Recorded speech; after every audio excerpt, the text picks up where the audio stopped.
The Canon Powershot V1 is slowly becoming one of my favorite point-and-click cameras. I think because it has a really wide-angle lens. The photos actually on this camera are really, really good, and the video quality is fantastic. It's becoming one of those cameras that I just keep in my bag because I know it's going to kind of deliver results. But as you'll have seen in our full video review of the Powershot V1, and if you haven't seen that, check out that video after this one. You'll know it has a built-in ND filter for video, which is really, really good. But I've found, honestly, in a lot of bright situations, it's not quite bright enough. And unfortunately, the Powershot V1 doesn't have a screw-on mount for an ND filter. So I've been doing a bit of investigation. And today I've bought these two items here. This is the JJC adapter. Let's see if we can get the camera to focus there. JJC adapter. Now it's a stick-on adapter for the Powershot V1, which will basically allow you to then be able to screw on a variable ND filter. And I think this is going to change the game for the Powershot V1. So what I'm going to do today is basically put this on with you. We'll go outside and we'll get some tests and we'll see, is this worth buying? Is this going to transform the Powershot V1 and make it an even better camera? So let's jump into it. Okay, so now I'm going to take the JJC sticker and I'm going to stick this on the lens. I think I might just extend the lens while I'm doing this to make it a little bit easier.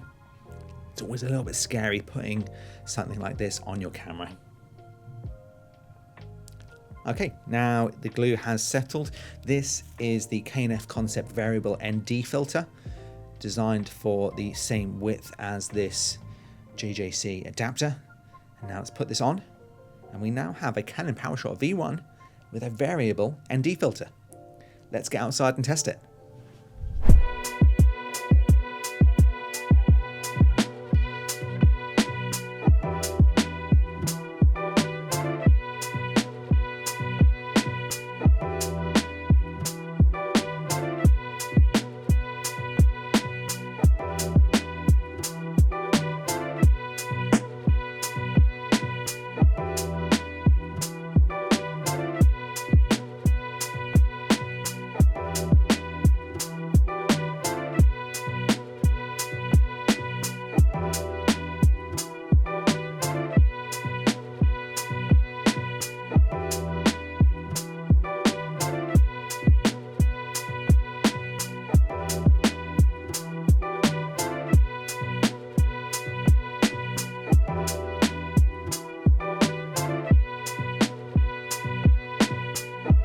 So what this does mean, for the first time I can actually vlog with the 180-degree shutter rule, because before I've often found if it was bright, and it's not even that bright today, the camera would always be overexposed, even with the built-in ND filter, but it's only 3 stops, so it's not very much. So now I've got the camera's ND filter on and the VND on, and funnily enough, even just the VND wouldn't be powerful enough on its own. So this little double combo works pretty well.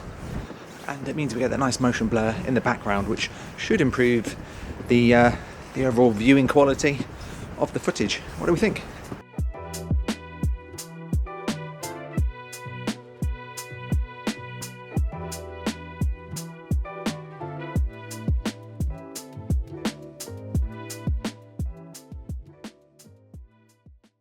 So we're still a little overexposed, and I've got the ND on in the camera and the VND on.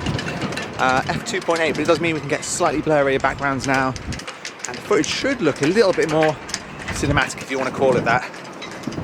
So this could be the perfect cheap combo to up your game with this camera. VND off in camera, ND on in camera. Now, to get exposure even close to being close to the 180-degree rule, I've set it to F11, which is the max I can go, and we're still 2 stops overexposed, as you can probably see in the sky there. So it's not great. If you want to have the 180-degree shutter rule, it's almost not possible in some situations on the Canon Powershot V1. So now let's try the VND as well. Okay, so we're now recording with the 180-degree shutter rule, 1/50 at 25 frames a second, f2.8. I've got VND on and the ND in the camera on, and we're almost the exposure is almost about right, but we're still one stop overexposed, which means to get it perfectly right, I'll have to just change the aperture down a little bit. So let's do that. This is 180 degree shutter rule, 1/50, f4, and we're now, exposure is at 0, which means we're looking pretty good. Also means we can use that zoom feature, zoomed in all the way, f4.5, ND on, variable ND on as well.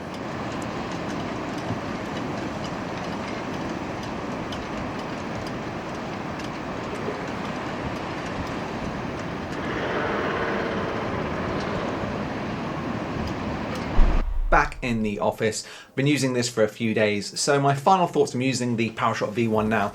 I actually think it's a good combo because the K&F concept filter I've got on isn't the strongest, but it's a budget level 1. So you can use this in conjunction with the built-in ND on the camera, and it works quite well. However, I'm going to link a better variable ND in the link below because I bought one for the Lumix S9 that I'm currently reviewing, which was the same as this, and it's not that strong and it has a weird crossing problem. You can see these shots now where if you move the ND filter too much, the crossing effect that you get then blocks your view, and it's quite hard to see because there's no hard stop on this ND filter. So I'll link that ND filter below, but essentially it works the same. It'll just be a little bit more powerful and it has a hard stop. But I think this is actually a great little combo. If you're vlogging, I'm just gonna switch hands. If you're vlogging, before it was never really possible with the camera's built-in ND to get that nice shallow depth of field, either for vlogging or just for cinematic shots when you want to have the wide angle lens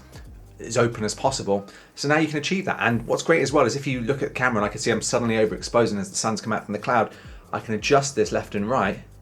So if I adjust it this side, you can see I'm a bit overexposed. I can adjust it down because I've got the zebras on, and I can see that now I'm about right, and there's a little bit overexposed here in the back. Oh, when we're pointing back there. But overall, not too bad. And we get the nice blurry background. We get the 180 degree shutter rule for our cinematic look. And overall, I think it's pretty good. Let me know what you think in the comment section below. And also remember to check out our best settings video for the Canon Powershot V1. If you are new to this camera, we've gone through every setting that we changed so you can get the best looking footage coming from this camera. So I'll link that in the description below, or it might be the video playing after this one. So thanks for watching, and I'll see you in the next video.